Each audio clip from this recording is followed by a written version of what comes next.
رسول کریم جب گفتگو ارشاد فرماتے تو حضور کو اس کی حاجت نہ ہوتی۔ 1,44,000 کا مجمع تھا حجۃ الوداع کے موقع پر جو حضور کے سامنے تھا، اور جب حضور گفتگو کی جو سب سے قریب بیٹھا تھا اس کو بھی ایسے ہی آواز پہنچ رہی تھی، اور جو وادی کے آخری کنارے پہ بیٹھا تھا کھڑا تھا اس کو بھی ایسے ہی آواز پہنچ رہی تھی۔ میں تو اسٹیج کے اوپر بھی کرسی پہ بیٹھا ہوں تاکہ کچھ چیزیں باڈی لینگویج سے سمجھ میں آتی ہیں تو آپ مجھے دیکھ پائیں اور میں آپ کو دیکھ پاؤں۔ حضور کے لیے ممبر بچھائے گئے ہیں لیکن حضور کو اس کی بھی احتیاج نہیں تھی۔ کان رسول اللہ صلی اللہ علیہ وسلم لیس بالطویل الممغد ولا بالقصیر المتردد۔ حضور کا قد چھوٹا نہیں تھا، حضور کا قد بہت لمبا بھی نہیں تھا، حضور درمیانی قد و قامت کے حامل تھے۔ لیکن جب صحابہ میں بیٹھتے 10,000 کا اجتماع بھی ہوتا، حضور کے کندھے لوگوں کے سروں سے اونچے دکھائی دیتے۔ اذا جامع الناس غمرهم، جب حضور لوگوں میں آتے چھا جاتے، حضور دکھائی دیتے۔ پھر حضور بہت لمبا خطاب نہیں کرتے تھے۔ حضرت جابر بن سمرہ رضی اللہ تعالیٰ عنہ فرماتے ہیں كنت اصلی مع رسول اللہ صلی اللہ علیہ وسلم فكانت صلاته قصدا وخطبته قصدا۔ میں حضور کے پیچھے نماز پڑھتا تھا، حضور بہت لمبا خطاب بھی نہیں کرتے تھے، بہت لمبی نماز بھی نہیں پڑھایا کرتے تھے، اور پھر جامع اتنا ہوتا حضور کا خطاب کہ مختصر خطاب اتنی جامعیت کا حامل ہوتا کہ لہو خورشید کا ٹپکے اگر ذرے کا جگر چیرے۔ تاریخ فرشتہ میں واقعہ موجود ہے کہ سلطان محمود غزنوی کے دل میں یہ گمان تھا کہ العلماء ورثۃ الانبیاء، علماء نبیوں کے وارث ہوتے ہیں۔ کیا یہ حدیث صحیح ہے یا علماء نے اپنی مدح کے لیے خود گھڑ لی؟ اس حدیث کے متن پہ اسے یقین نہیں آتا تھا۔ میرا باپ سلطان سبکتگین ہے یا کوئی اور، کبھی کبھی یہ وہم بھی اس کے دل میں آ جاتا۔ قیامت قائم ہوگی یا کہ نہیں، یہ وسوسہ بھی دل پہ دستک دیتا۔ ایک دن سلطان گھر سے نکلا، خادم سونے کا شمعدان لیا آگے آگے چل رہا تھا، تو بادشاہ نے دیکھا کہ ایک مدرسہ ہے جس کی چھوٹی چھوٹی 4 دیواری ہے، وہاں طالب علم بیٹھ کے سبق یاد کر رہے ہیں۔ مدرسے کے لالٹین میں تیل نہیں ہے، اور جب بچے سبق بھولتے ہیں کتاب اٹھا کے قریب ایک ہندو بنیے کی دکان پر جلتے ہوئے گیس کی روشنی میں اپنا سبق دیکھتے ہیں، دہراتے ہیں، پھر آ کے بیٹھ جاتے ہیں، بھولتے ہیں تو پھر جاتے ہیں۔ علم دین کے لیے پہلی مرتبہ بادشاہ نے یہ تڑپ دیکھی تھی۔ قریب آیا تو دل پسیج گیا، اس نے سونے کا شمعدان طالب علم کو دے دیا۔ طالب علم راضی ہوا، اللہ کے رسول بھی راضی ہو گئے۔ من عان عالما او متعلما بقلم منکسر او بقرطاس فکأن بنى الکعبۃ 70 مرہ۔ جس نے کسی طالب علم کی مدد کی کاغذ کا ٹکڑا دے کر یا ٹوٹا ہوا قلم ہی دے کر، وہ ایسے ہے جس طرح اللہ کے گھر کعبے کی 70 بار تعمیر کی۔ اس نے پورا شمعدان طالب علم کو دے دیا، طالب علم راضی ہو گیا۔ طالب علم راضی ہو گیا تو اللہ کے رسول بھی راضی ہو گئے۔ ہمارے استاد ہوتے تھے مفتی عبداللطیف قادری صاحب رحمۃ اللہ تعالی علیہ، وہ بڑی پیاری بات سنایا کرتے تھے۔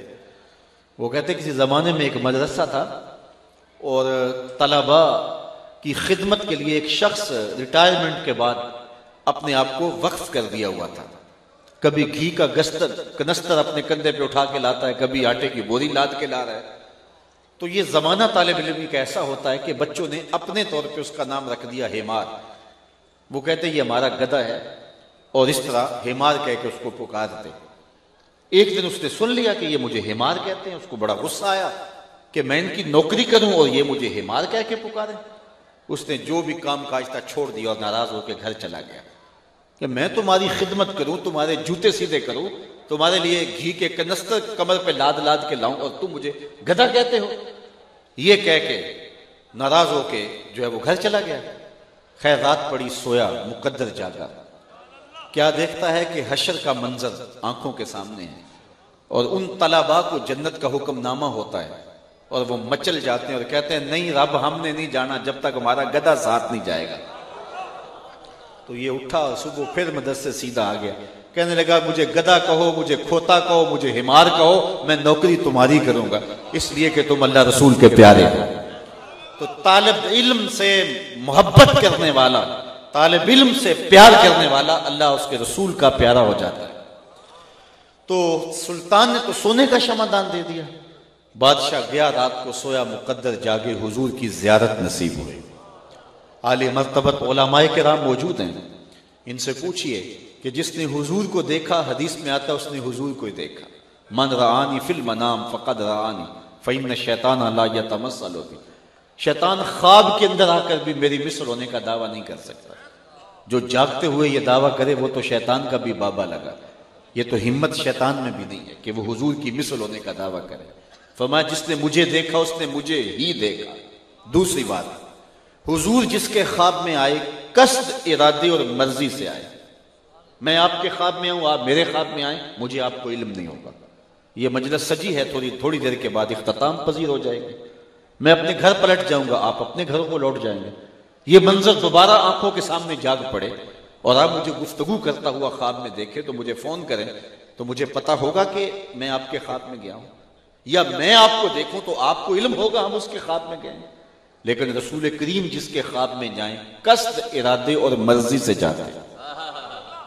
تیسری بات، خواب میں کسی سے کچھ وصول کریں یا کسی کو کچھ دیں تو وہ محض خواب ہوتا ہے۔ بھوک میں تڑپتے ہوئے سو گئے، رات خواب میں 5 سٹار ہوٹل سے کھانا کھایا، صبح ناشتے کی ضرورت ہوگی یا نہیں ہوگی؟ چونکہ خواب ہے نا، کسی کا قرض، آپ نے کسی سے قرض لینا تھا، اس نے خواب میں آپ کو لٹا دیا، صبح اٹھ کے کھاتے سے کاٹ دیں گے؟ کبھی نہیں کاٹیں گے، چونکہ خواب محض خواب ہوتا ہے۔ 100 بار میرے ہاتھوں میں تیرا دامن آیا، جب آنکھ کھلی تو اپنا ہی گریباں تھا۔ کچھ نہیں ہوتا، خواب محض خواب ہوتا ہے۔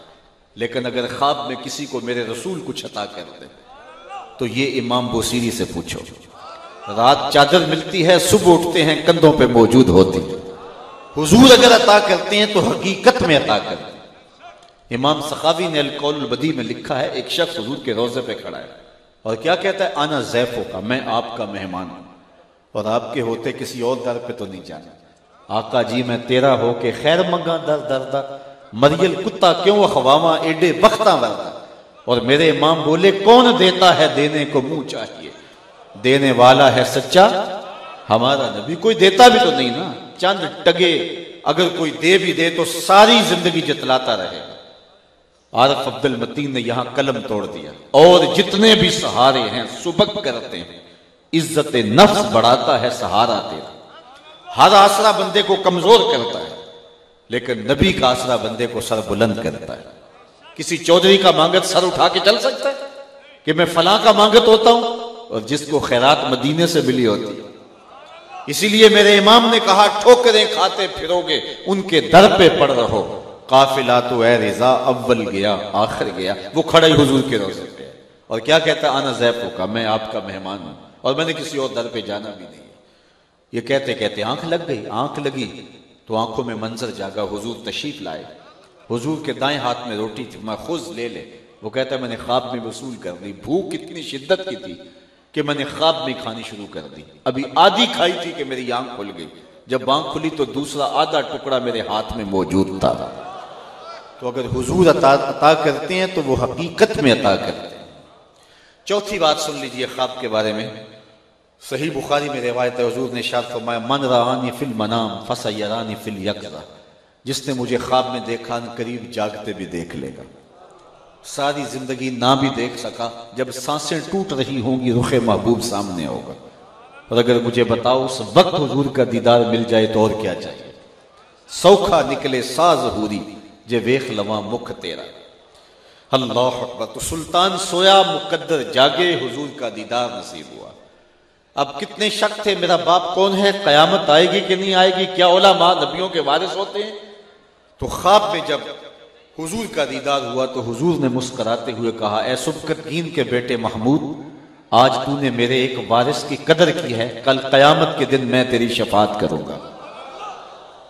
تو یہ نہیں 3 گھنٹے کی تقریر اور نتیجہ کچھ بھی نہ نکلے، لہو خورشید کا ٹپکے اگر ذرے کا جگر چیرے۔ خود فرمائے انا افصح العرب، عربوں میں سب سے زیادہ فصیح میں ہوں، بات کرنے کا جو سلیقہ رب نے مجھے دیا ہے وہ کسی اور کو نہیں دیا ہے۔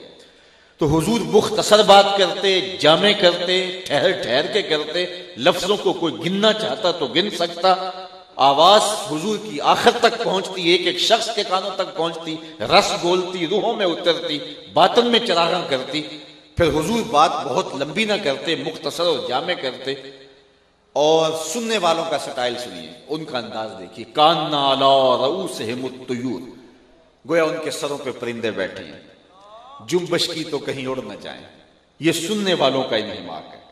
مجھے بتاؤ، سنانے والے کی دل سوزیاں یہ ہوں کہ ایک بات کو 3 مرتبہ دہرا کے کہے اور سادہ لہجے میں کہے، سلیس انداز میں کہے، سننے والے کے فہم اور عقل کے مطابق کہے، ان کی نفسیات کے مطابق کہے، اور سننے والے جو ہیں وہ انہماک سے بیٹھے ہوں، تو کوئی بات ہو سکتی ہے جو سمجھ میں نہ آئے۔ لیکن اس کے باوجود بھی کسی خارجی سبب سے کوئی بات سمجھ میں نہیں اترتی یا وضاحت چاہیے ہوتی ہے، تو بڑے ادب سے صحابہ عرض کرتے ہیں، رائنا یا رسول اللہ صلی اللہ علیہ وسلم، حضور ہماری رعایت کر دیجیے۔ حضور ناراض نہیں ہوتے، حضور پھر بیان فرما دیتے ہیں۔ حضور فرماتے ہیں، اگر میں نہیں بتاؤں گا تو کون بتائے گا؟ اعلیٰ حضرت شیر ربانی میاں شیر محمد شرف پوری رحمۃ اللہ تعالی علیہ، آپ تشریف فرما تھے، نماز جمعہ کے بعد لوگوں سے مصافحہ کر رہے تھے، ایک بوڑھا شخص آپ سے ملا اور اس نے آپ سے مصافحہ کیا، اور مصافحہ کرتے کرتے رو پڑا۔ تو میاں صاحب ٹھیٹھ پنجابی بولتے تھے، آپ نے اسے کہا، بیلیا کی گل ہے؟ اس نے کہا، ذرا دور دیہات سے سفر کر کے آپ کے پیچھے جمعہ پڑھنے کے لیے آیا تھا، لیکن میں بوڑھا ہوں، زیادہ تیز نہیں چل سکا، تو آپ کا خطبہ گزر گیا۔ نماز تو میں نے آپ کے پیچھے پڑھ لی ہے، لیکن آپ کا خطاب نہیں سن سکا، تو مجھے آپ کو ملتے ہوئے رونا آ گیا، کاش کہ آپ کی دور دور باتیں بھی سنی ہوتی۔ تو میاں صاحب نے کہا، بیلیا تو رک جا، باقی سب کو فارغ کر دیا۔ جب سارے لوگ چلے گئے، اس کو اپنے سامنے بٹھا لیا اور گھنٹے بھر کا جو خطاب جمعہ میں کیا تھا دوبارہ شروع کر دیا۔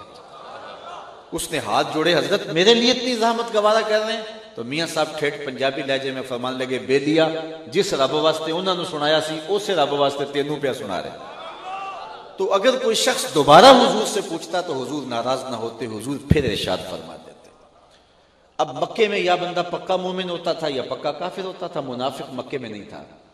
جب حضور مدینہ تشریف لے آئے تو اسلام پھلا پھولا اور پھیلا اور ثمرات نصیب ہونے لگے، تو کچھ بدخصلت ہیں وہ اسلام کا لبادہ اوڑھ کر کے مسلمانوں کی صفوں میں آ گھسے، اور یہودی بھی آ بیٹھتے تھے۔ تو جب حضور علیہ السلام گفتگو کرتے، کسی چیز کی وضاحت چاہیے ہوتی، صحابہ ادب سے رائے عرض کرتے، تو بدخصلت یہودی کھڑے ہو کر کے رائنا کو تھوڑا سا زبان کو بل دے کر کے، اس کو بگاڑ کے اس کو بولتے اور اہانت کر جاتے۔ حضرت سعد بن معاذ رضی اللہ تعالیٰ عنہ لغت یہود سے واقف تھے، جب انہیں پتہ چلا تو وہ یہودیوں کے پاس گئے، کہا، آج کے بعد اگر تم نے میرے حضور کے لیے یہ لفظ بولا تو تمہاری گردن کاٹ دوں گا۔ انہوں نے کہا کہ یہ لفظ تم بھی تو بولتے ہو، تو وہ پریشان ہو گئے اور دل میں یہ آرزو کی کہ میں حضور کی خدمت میں حاضر ہوں اور عرض کروں کہ یا رسول اللہ، اہل ایمان کو منع کر دیں کہ وہ رائنا نہ کہیں، کسی اور لفظ سے مخاطبہ کر لیں، چونکہ اس لفظ کی آڑ میں کھڑے ہو کے کچھ بدخصلت آپ کی توہین کر جاتے ہیں۔ تو وہ اس غرض سے حضور کی خدمت میں حاضر ہوئے، قبل اس سے کہ وہ پہنچ کے عرض کرتے جبریل پہلے حاضر ہو گئے تھے، اور یہ آیت کریمہ اتر چکی تھی، اے ایمان والو، آج کے بعد میرے نبی علیہ السلام کے لیے رائنا کا لفظ نہیں بولنا۔ تم بولتے ہو تو تمہارے لہجے سے ادب ٹپک رہا ہوتا ہے، تمہارا رواں رواں حب رسول سے سرشار ہوتا ہے، اور تم وہ غلط معنی ذہن کے کسی گوشے میں بھی ملحوظ نہیں رکھتے ہو، اور نہ تمہیں اس معنی کی طرف کوئی توجہ اور التفات ہوتا ہے۔ تم پورے ادب کے سانچے میں ڈھل کر کے، پوری عقیدت کے سانچے میں ڈھل کر کے حضور سے مخاطبت کر رہے ہوتے ہو، لیکن یہ لفظ وہ ہے جس کے پہلو میں کھڑے ہو کر کچھ بدخصلت میرے نبی کی توہین کر جاتے ہیں۔ میں آج کے بعد تمہیں حکم دیتا ہوں کہ میرے نبی کو مخاطبت کرتے ہوئے آج کے بعد یہ لفظ نہیں بولنا۔ یا اللہ، کوئی اور لفظ بولیں گے تو منافق وہ بھی بولنے لگ جائیں گے؟ کہا نہیں، اس کے متبادل ایسا لفظ دے رہا ہوں، قیامت تو آ سکتی ہے، کسی منافق کی زبان پہ نہیں آ سکتا۔ اور وہ لفظ کیا ہے؟ وَقُولُ انظُرْنَا، عرض کرو آقا ہماری طرف نظر کرم کیجیے۔ اس لفظ کی ساخت ایسی ہے کہ یہ منافق کی زبان پہ آ ہی نہیں سکتا ہے، اور کسی بے ادب کی بولی ہو ہی نہیں سکتا ہے، تو اس کو ہمیشہ با ادب لوگ بولیں گے۔ تو آج کے بعد تم نے میرے نبی کے لیے رائنا سے مخاطبہ نہیں کرنا، میرے نبی سے کچھ عرض کرنا ہے تو انظرنا سے عرض کرنا ہے۔ تو یہ حضور علیہ السلام کی بارگاہ کا ادب سکھایا گیا کہ یہاں بات کرنے سے قبل لفظوں کا بھی چناؤ کرتے ہیں، یہاں لہجہ بھی سنبھال کے بولنے کی تلقین کی گئی۔ سورہ حجرات میں کہا گیا اے ایمان والو میرے نبی سے بات کرنا چاہو تو اپنی آواز کو میرے نبی کی آواز سے بلند نہ ہونے دینا، اگر ایسا ہوا تو عمل ضائع کر دوں گا اور تمہیں خبر تک نہیں ہونے دوں گا۔ کتنی حساس بارگاہ ہے کہ لہجہ بھی بلند ہو گیا تو پلے کچھ نہیں رہے گا، زندگی کی کمائی لٹ جائے گی۔ صرف ہمت بسوء شیخ و امثالیاں از معظمین گو بجناب رسالت ماب بچندی بدتر از استغراق گوہر خودست۔ اس طرح کی بدترین بولیاں بولنا تو بڑی دور کی بات ہے، یہ اتنی حساس بارگاہ ہے کہ لہجہ بھی اونچا ہو گیا تو پلے کچھ نہیں چھوڑو گا۔ لے سانس بھی آہستہ کے دربار نبی، یہ حضور کی چوکھٹ ہے۔ امام مالک رضی اللہ تعالیٰ عنہ نے 40 سال تک حضور کے روضہ انور کے پاس بیٹھ کے درس حدیث دیا ہے، اور 40 سال میں ایک بار بھی ایسا نہیں ہوا کہ کتاب کا ورق پلٹنے کی آواز بھی پیدا ہونے دی ہو۔ عزت بخاری کا شعر ہے، علامہ اقبال نے اپنے کلام میں درج کیا، ادب گاہیز زیر آسماں از عرش نازکتر نفس گم کردہ می آیت جنید و بایزیدی۔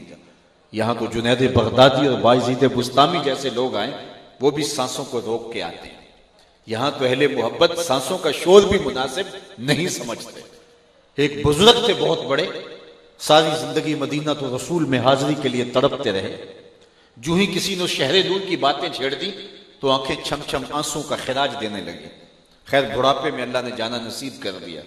شاگرد بھی ہمراہ تھے، جب حضور کے روضہ انور پہ پہنچے اور مواجہ نور کے روبرو کھڑے ہوئے تو شاگردوں کا خیال یہ تھا کہ حضرت یاد مدینہ میں پہلو رونے کی عادت رکھتے ہیں، آج حضور کے روبرو کھڑے ہو گئے، نہ جانے زندگی کی کتنی جو ہے وہ کتنی گٹھڑیاں دکھوں کی ہیں وہ کھول کے غمخوار کے سامنے رکھ دیں گے اور اپنے دکھڑے سنائیں گے، اور کتنی دیر تک حضور کے روبرو کھڑے رہیں گے۔ لیکن منظر ایسا نہیں تھا، حضرت چند لمحوں کے لیے رکے اور پھر آگے بڑھ گئے۔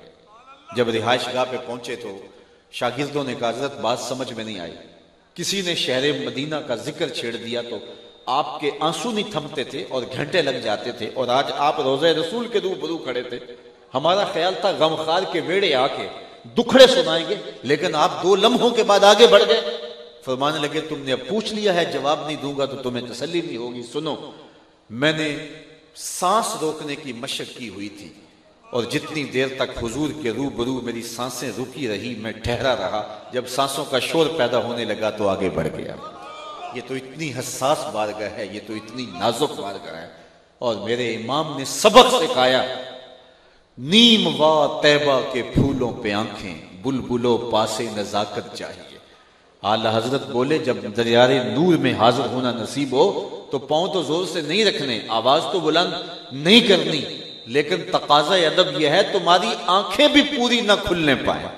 نیم وا طیبہ کے پھولوں پہ آنکھیں بلبلو پاسے نزاکت چاہیے۔ یہ اتنی حساس بارگاہ ہے، اتنی نازک بارگاہ ہے۔